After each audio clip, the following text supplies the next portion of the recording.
Ruetoo's Corrupting Fever Champion is a top-tier tanky map blaster with a simple and snappy playstyle.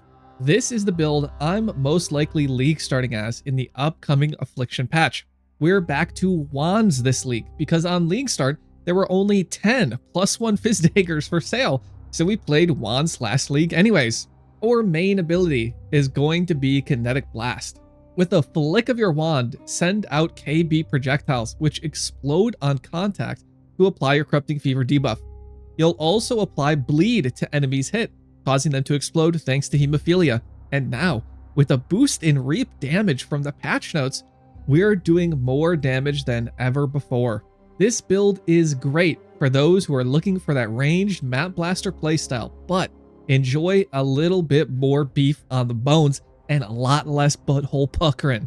You give up some speed and damage compared to Lightning Arrow, but you are much beefier in the end, and with the ability to farm Delirium maps without the looming threat of constant death, this is a pretty good trade-off in my opinion. Your main clearing ability is Kinetic Blast, set up to inflict your Corrupting Fever debuff and apply bleeds to packs. This will take care of nearly every single monster, with those remaining taken care of with your auto-triggered Reap and Exsanguinate, which will also apply your CF stacks and their own fizz dots. These two abilities are placed in your Poet's Pen to automatically trigger with every single wand attack, making the playstyle smooth as butter. The only thing left for your mapping playstyle is to press Corrupting Fever every 20 seconds, bringing you below half HP and triggering Adrenaline. This is because of your Ascendancy, first to strike, last to fall, which gives you the Adrenaline buff when you fall below low life. Adrenaline is insane, giving 100% increased damage, 25 attack cast and move speed, and 10 physical damage reduction, all in one buff. Maintaining Adrenaline, popping Blood Rage, and blasting with Shield Charge and KB are how you achieve a fast and snappy playstyle with this build. Bossing with this build is even more simple than the mapping. Simply press your Vol Reap on the boss, spam your Kinetic Blast, which you will swap to Frenzy for Pinnacle bosses, and trigger your PP to apply all of your CF stacks. That's it. How Corrupting Fever scales its damage is a huge reason why so many people think it does no damage at all. Corrupting Fever gets most of its damage from double large fizz clusters, 5 rare jewels with damage mods, and your amulet that has a dot multi-roll and anointment on it, plus your gems being leveled up and your supports having quality. Past that, it's just corruptions, a high end power level, and then some awakened gems. After all that, you'll have the option to swap to a rare wand if you'd like to farm stuff like 80% Delirium, but this requires you to go back to self-casting Reap again, so you don't really want to do this if you're just going to blast some red map strategies. If you need a little help with the build, if you want to know how to craft all the gear step by step, or you just don't want to miss anything, check out our fully fleshed out Maxroll article with step-by-step leveling, the passive tree, the skill gems, where to get them from the vendors. It's got it all. Also, make sure you sub, you little fuckers, okay? Make my number bigger so I can oppress the cute girl that I'm talking to. While leveling this build, it's super important that you keep up with the vendor recipes. We level with Spectral Throw until Blood Aqueducts in Act 9, where you'll do the CF respec. So, the vendor recipe is very simple. Vendor a blacksmith whetstone with a rustic sash and an appropriately leveled axe base to have enough damage for a fun leveling build. Pick up Spectral Throw, War Banner, Ancestral Protector, Frostblink, Precision, and Leap Slam, all in Act 1. In Act 2, we'll pick up Herald of Ash and Purity, Blood Rage, which should be put on left mouse button to maintain the buff, and Poacher's Mark to boost our damage and give some life and mana on hit. At the end of Act 2, make sure you pick up a Corrupting Fever for when you complete your normal lab and can bring yourself to below 50% life to get that Adrenaline proc. This is a key part of the build and should be used throughout the rest of your time leveling and into mapping. For a smooth respec, you're going to need leveled gems. So in your weapon swap, make sure you level a Reap, a Malevolence, a Vulnerability, Brutality, and War Banner. And as soon as you get your first chaos, try to purchase a Vol Reap so that you can have that leveled up and ready to go when you hit Blood Aqueducts in Act 9. In Act 3, focus on getting a 4-link, capped resistances through the Transmutation Crafting Bench, while picking up and replacing your auras with Determination, and if you want some extra damage, Pride. These are now the gems you'll use for the rest of the campaign. Make sure to keep proccing that adrenaline through Corrupting Fever's life cost being 50% or higher by adding stuff like Life Tap, Brutality, Efficacy, depending on what colors and links you need and what the cost is at your current level and life. Make sure to have Blood Rage on left mouse button as well, and to constantly be upgrading your axes through the campaign to whichever is the best new highest level axe base that you have at the time.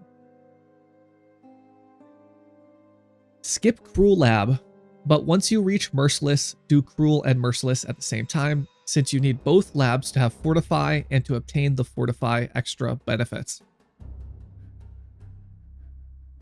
As you level through the campaign, and especially as you get closer to Blood Aqueducts, you'll need 3 4-links with these specific colors: 3 red, 1 blue, 3 red, 1 green, and 2 green, 1 blue, 1 red.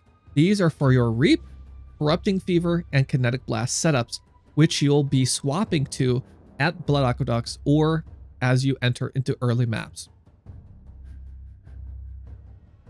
Once you reach BA, you'll want to purchase a +1 Fizz Wand and craft Fizz.multi on it if you have it. Otherwise, craft minion damage because of Spiritual Aid or damage over time.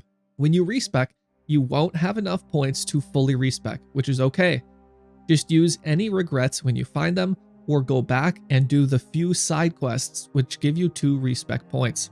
You'll swap to the Kinetic Blast setup with Corrupting Fever and a self-cast Reap, where your main damage now comes from Corrupting Fever and Reap's physical damage over time. Keep in mind, until you get Poet's Pen, you have to use Stormbrand on bosses to apply enough Corrupting Fever stacks, since your cast speed while reaping isn't frequent enough to maintain all of them on its own. The best early uniques to pick up are going to be Honor Home Helmet for the +2 levels, which you'll socket Corrupting Fever in to boost its damage, a Mark of Submission to easily apply your vulnerability and have extra bleed chance to attacks, or when you obtain a Hemophilia for its bleed explosions. Your gear in the early game is as basic as it gets. Your weapon is a +1 Fizz Wand with Fizz.multi crafted on it. Your shield is a +1 Fizz base with increased minion damage if you can afford it. Your helmet is a Honor Home for the +2 CF levels. Body armor is Life and Res. Your gloves are Hemophilia, but these can easily be replaced by Rampage gloves until you can afford Hemophilia later on. Your boots are Life and Res. Your amulet is .multi and 2 black oils and a clear oil for Acrimony. Mark of Submissions on ring 1, and Life and Resistance is on the other, alongside Life and Res on your belt as well. Stat requirements are going to start getting rough here, so make sure you try to obtain some stats on gear, like rings and belts when you can, and to keep gems which don't care about levels at all at level 1. These would be gems like Kinetic Blast, Frostblink, GMP and Pierce, and Stormbrand. You can also keep a lower level Blood Rage as the dexterity requirement becomes very, very high, or only about a 5% increased attack speed boost. Also, please make sure you alt spam a Granite, Jade, Silver, and Quicksilver Flask to have armor, evasion, attack speed, and reduced effective curses on any of those 4. This should be doable after you've done about, 10 white maps, where you vendor the rare gear and you get alterations for it. Also, make sure you re-roll your life flask to have instant recovery on low life, so you can pop back up to full if you ever press Corrupting Fever too early. Personally, I will just always press Corrupting Fever and then my life flask every single time, so I never have to think about keeping the CF or the adrenaline up too much. Your early game or CF swap skills will be Corrupting Fever linked to Brutality, Swift Affliction, and Life Tap. A Vol Reap setup with Controlled Destruction, Brutality, and Cruelty. Your auras are Determination, Pride, War Banner, and lastly, a Herald of Purity, which you'll swap to Malevolence once you completed your Uber Lab. Kinetic Blast is linked to GMP, Pierce, and Life Tap, and then you have a Shield Charge, Faster Attacks, and Stormbrand Setup, making sure to use Stormbrand on bosses to keep up your Corrupting Fever stacks. You'll have a level 1 cast when damage taken linked with a level 1 Molten Shell and a Blood Rage socketed somewhere on your character. And lastly, a vulnerability socketed into your Mark of Submission to curse enemies on hit. Your passive tree, pretty basic. You skirt the edge of the tree to prepare for the double Fizz cluster setup. While you wait, all you've got to do is pick up the life, the physical damage, the Fizz dot clusters, and some reservation efficiency. The one interesting cluster that you'll pick up is the Spiritual Aid Wheel, which will cause minion damage to also apply to you.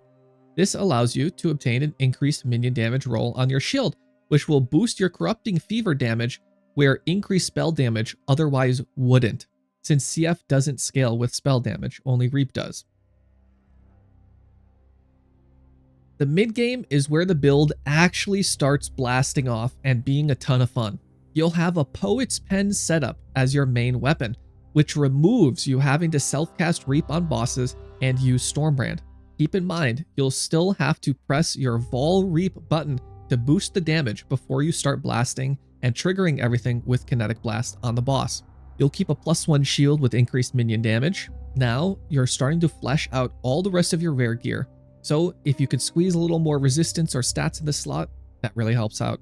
Otherwise, the rest of your slots are going to mostly be life and resistance, but you're adding in Eldritch Implicits and Unveil Crafts to solidify your build's power. Get triple resistance and life on your helmet, adding the Fizz taken as Fire Implicit and the Corel Unveil Craft. Your body armor should have resistances and stats, plus the Gravicious Unveiled Body Armor, Fizz taken as Fire and Lightning Craft. Add implicits for Malevolence or Pride effect and a generic aura effect. If your body armor has no life, that's totally fine. Just make sure you take the 15% increase life mastery when your body armor has no life mods. Your gloves are still going to be Hemophilia. Your boots still life and res, but now with the cannot be chilled / movement speed craft. Your amulet will still be dot multi plus acrimony anointment, but try to squeeze a little more res and stats onto this slot, with ring 1 still being Mark of Submission, but ring 2 an amethyst base, trying to get some life and res here with an open suffix for the reduced effect of shock craft, which combined with the Pantheon makes you shock immune. Lastly, your belt can be a physical, not elemental, Doriani's Invitation, which has been expensive in leagues past, but can easily be replaced by a belt with some life regen and resistances to assist with recovering the life costs of your Reap and Exsanguinate triggers. If you have the res to spare, a well-rolled Immortal Flesh is another great option here, providing a ton of life regen. Your skills here change now that you have a Poet's Pen. Socket a Vol Reap, a Control Destruction, and Exsanguinate in your Poet's Pen. Your body armor should have 5 links, but 6 sockets, so that you can fit your Corrupting Fever setup linked with Brutality, Swift Affliction, Life Tap, and Efficacy in, with that 6th unlinked socket being Frostblink. Your auras are Determination, Pride, War Banner, and now Malevolence. Your movement options are Shield Charge, Faster Attack, Life Tap, and Blood Rage linked to that Life Tap setup, still on left mouse button. Make sure your Blood Rage is linked here, because it will help you keep your Corrupting Fever buff up if you're looting and clicking around but not attacking and triggering your life cost abilities. Kinetic Blast is still KB, Life Tap, GMP, and Pierce, with Vuln still in Mark of Submission. Your passives are very important now, as you'll be getting 2 large Fizz clusters and 5 rare jewels, which all need to be utilized for damage. Make sure you keep leveling up and blasting only the content which is comfortable on your build so that you can continually gain more character power through additional levels. Your Endgame Gear will solidify the beef, obtaining key items like 4th Vow, a Zabakwa Glorious Vanity for Divine Flesh, and a Sappho's Frame to give spell block and to boost your max resistance. Your rares are all going to be fractured bases, spammed with shrieking essences for triple res plus stats, life, and a craft. Your amulet will be dot multi and +1 fizz with the minus mana craft and a charisma anoint now. Alongside the reservation implicit, we will fit in a Herald of Purity. This gear set is strict as it requires you to obtain capped chaos resistance because of Divine Flesh. If you don't obtain capped chaos res and use Divine Flesh, you'll be taking a bunch more elemental damage, and we will all laugh at you when you come complain about it in my stream. If you want to maintain the damage from your Mark of Submission, you'll have to squeeze in the resistance and stats of this ring slot everywhere else on your character. Otherwise, you can obtain a vulnerability on hit Synth Implicit or Delve mod on a rare ring, which lets you ease up on the resistances or stat needs of the rest of your gear, coming at the cost of about 13% of your damage. Then your body armor will be 4th Vow, which combined with the Divine Flesh Glorious Vanity and capped chaos resistances to assist in mitigation with any elemental penetration that you'll encounter from endgame bosses or unlocking your void stones.